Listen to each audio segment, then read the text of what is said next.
Hello, and welcome to episode 7 of the Forensicsworld podcast. My name is Will Dodds, and I'm a very recently retired CSI with over 15 years experience in the discipline and a 22-year policing career in the books.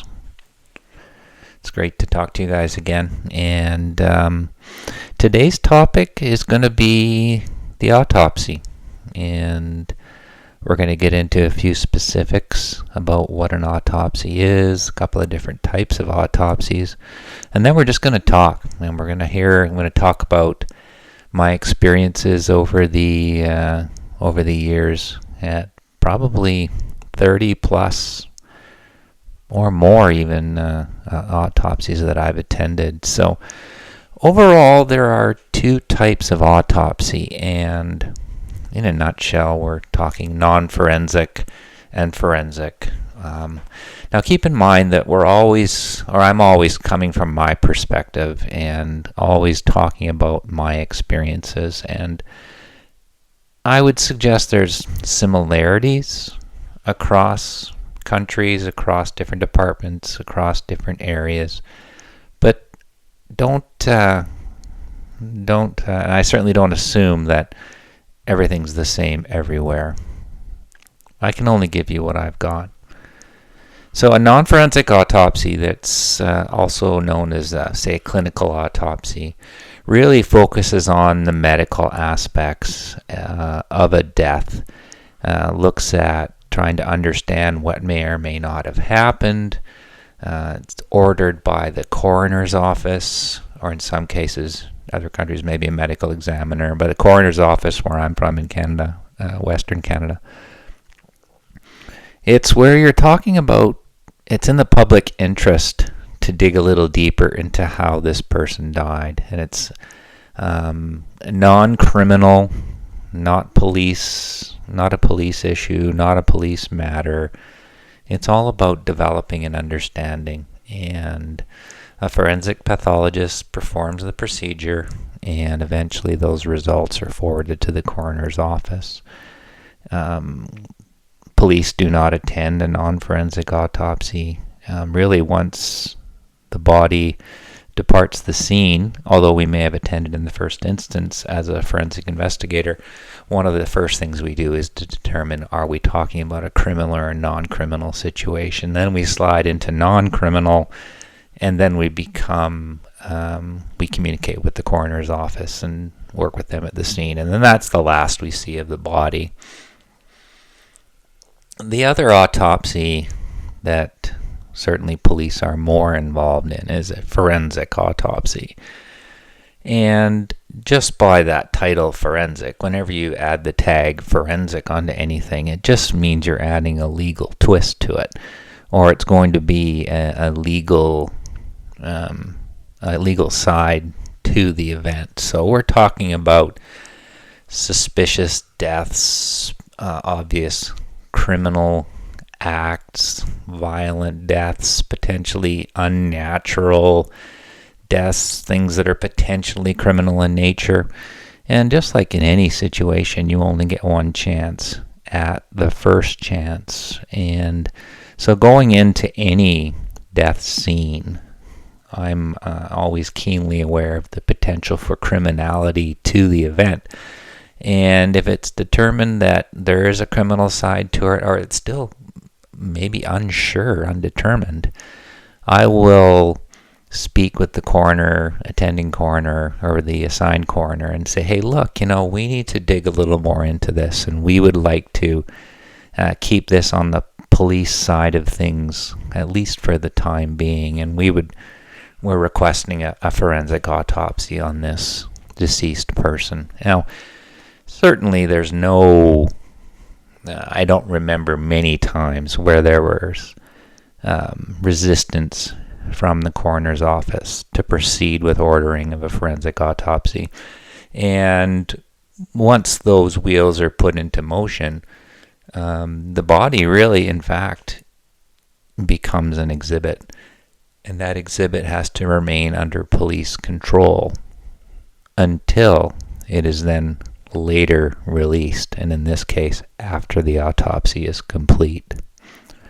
So what are the goals of an autopsy? Well, what is an autopsy? Gosh, in a statement, or a simple way to look at it, an autopsy is a post-mortem examination of a body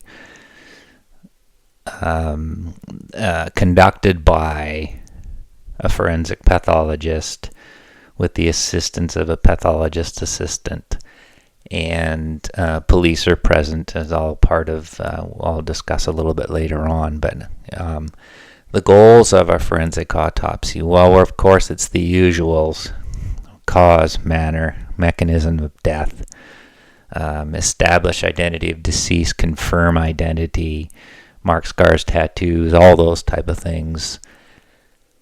We're trying to identify, collect, preserve, trace evidence or any other evidence related to the incident or the potential crime. And certainly an autopsy can help to with the reconstruction of an event or an incident. Now, let's talk about this autopsy, or the autopsy.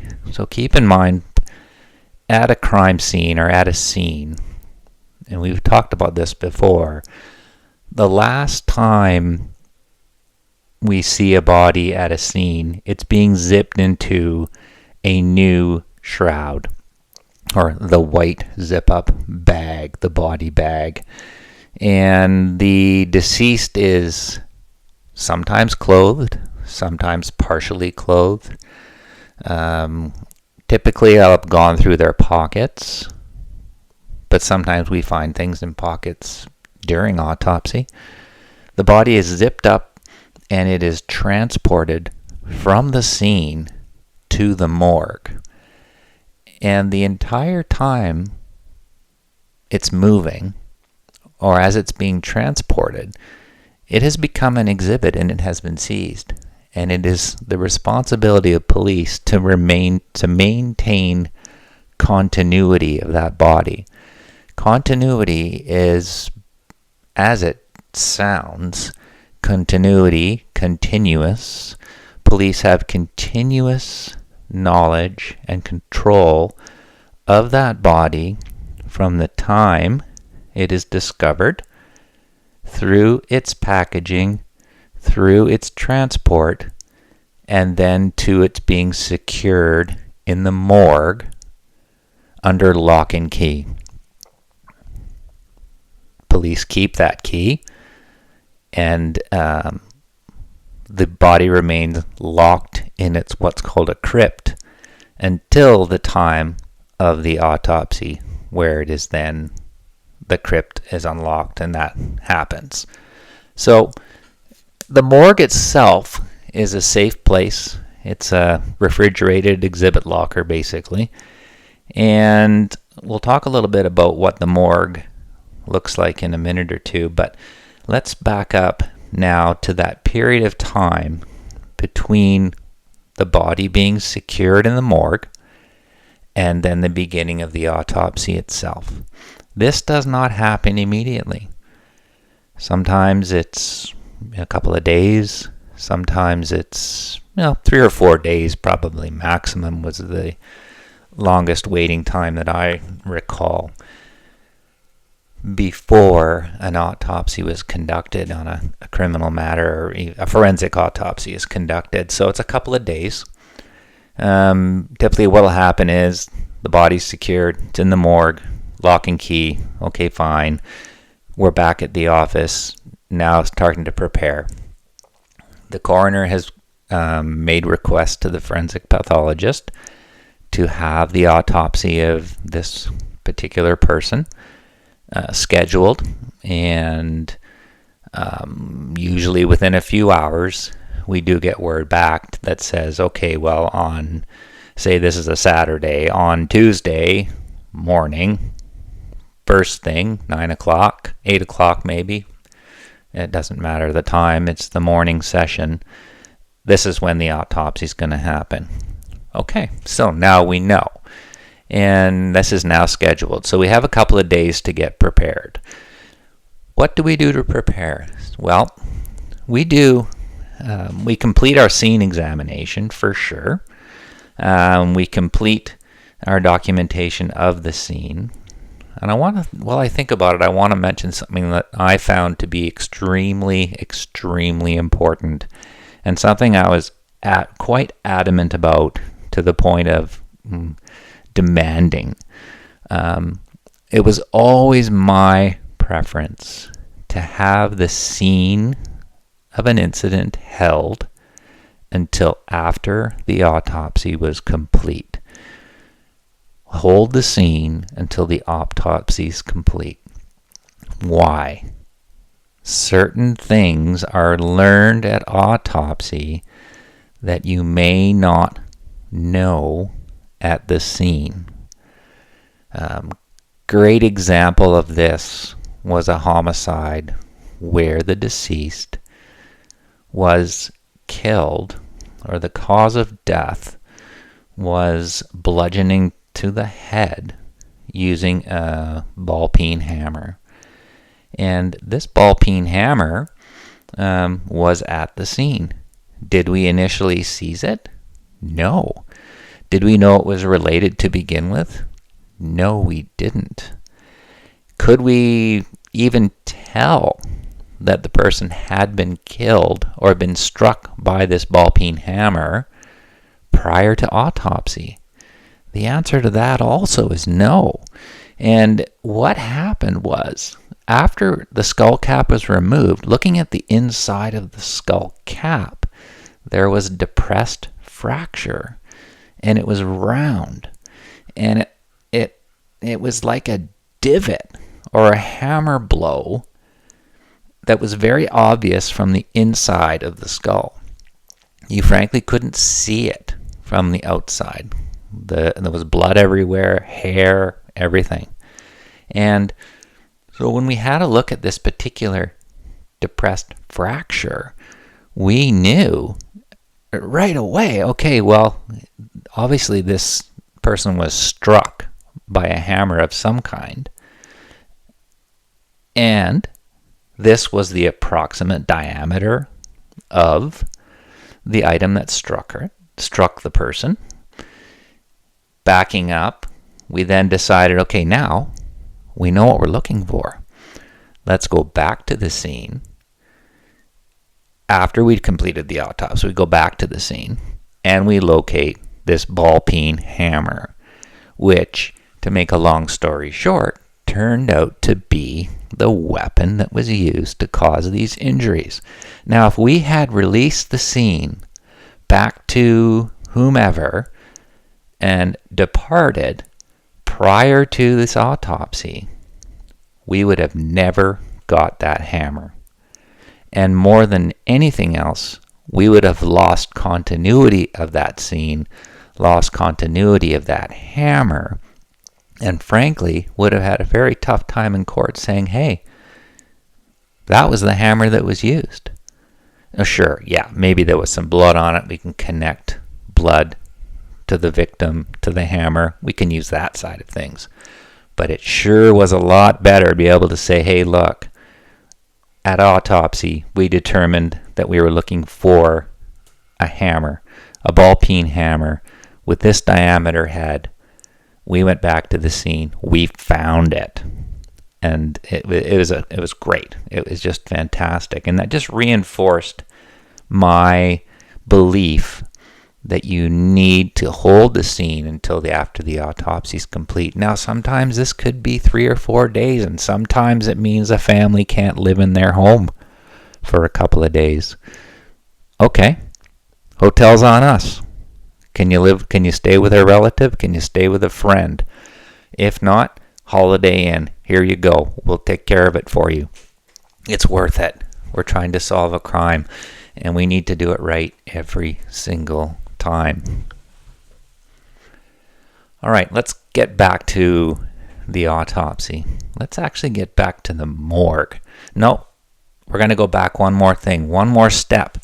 Prior to autopsy morning, or the day of the autopsy, one of the things that I always like to do is prepare, I did basically a photo disc or a thumb drive with a few select photos that we could go over with the forensic pathologist prior to getting started. Now, the forensic pathologist has got lots on their plate. This is not the only thing they're doing. They actually are doing autopsies every day, some forensic, some non-forensic. There's a lot going on. Being able to have that 15-20 minute discussion before we get started, going through a few photos, going through, okay, this is what I might be looking for, and just give an idea of what we could maybe expect going into this. And not in every case was it necessary or requested by the pathologist to have a look at some scene photos, but in many occasions, having those photos available was really helpful and was a great start to the examination. All right, so what am I bringing to an autopsy? I'm bringing my camera and camera kit. I'm bringing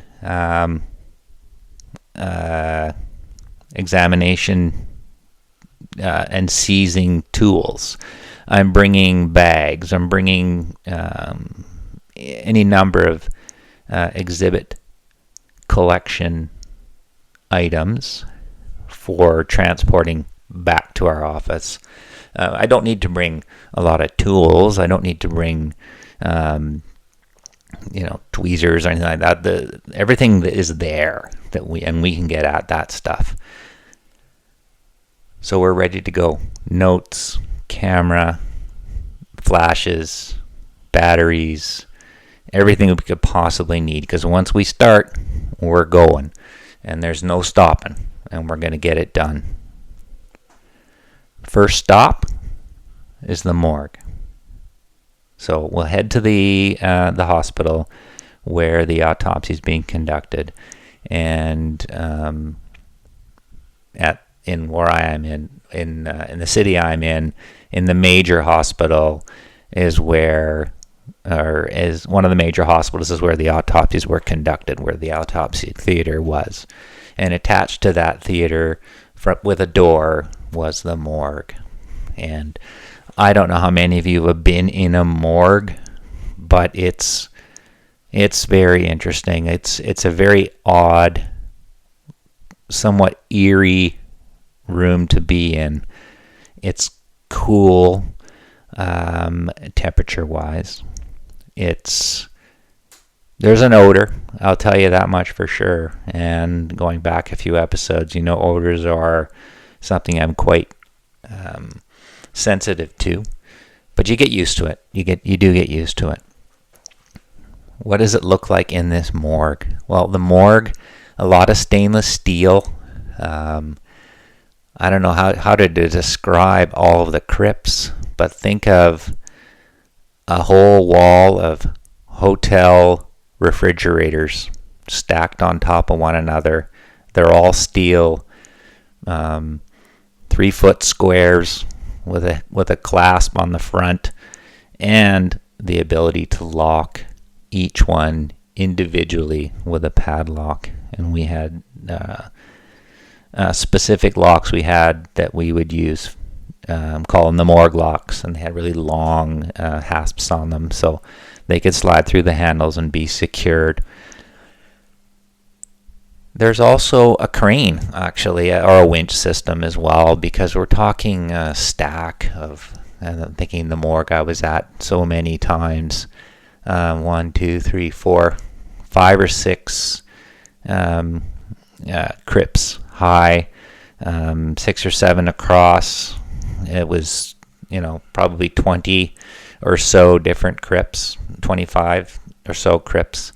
And we were talking about, a deceased person, and you're looking at some weight there. So the door would open. First of all, we would unlock the door, checking our times and unlock the door. And that the last time that body had been out in the open was when it was placed in that crypt by police and locked inside.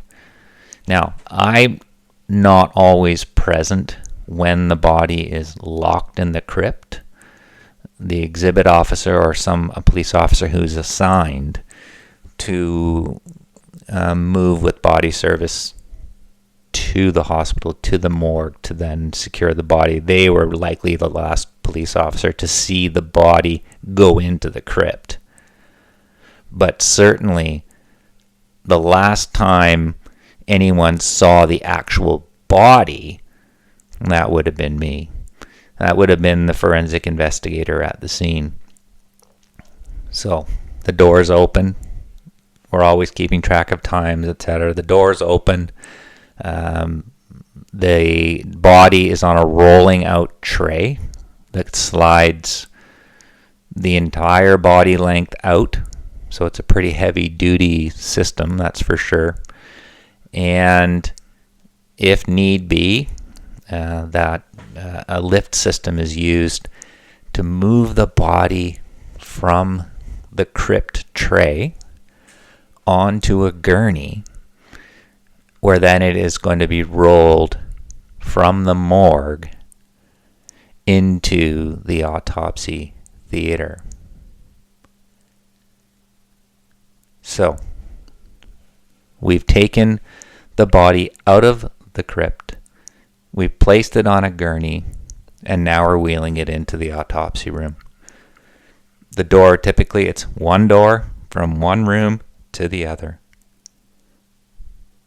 One of the first things that's often done is the body's weighed. And honestly, I'm not quite sure how useful that particular step is, as there could be clothing, it's wrapped in a bag, that type of thing, but it's something that gets done. Sometimes x-rays are taken, especially in the case of perhaps a shooting victim or a situation where you want to get or the forensic pathologist wants to get an indication of what they may be looking for. And in specific areas of the body, where am I looking for, say, a bullet or some shrapnel or a knife tip that maybe has broken off on a rib, which is a really interesting find, especially when you see it in person. It's something you'll never not soon forget. So, all right, we're now moved into the autopsy theater. We've touched base with the forensic pathologist. We've met, said hello. We're on first name basis with them.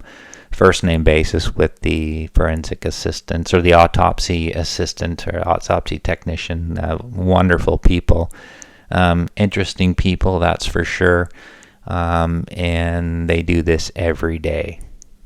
A couple of times a day, 2 or 3 times a day perhaps, depending on how busy they are.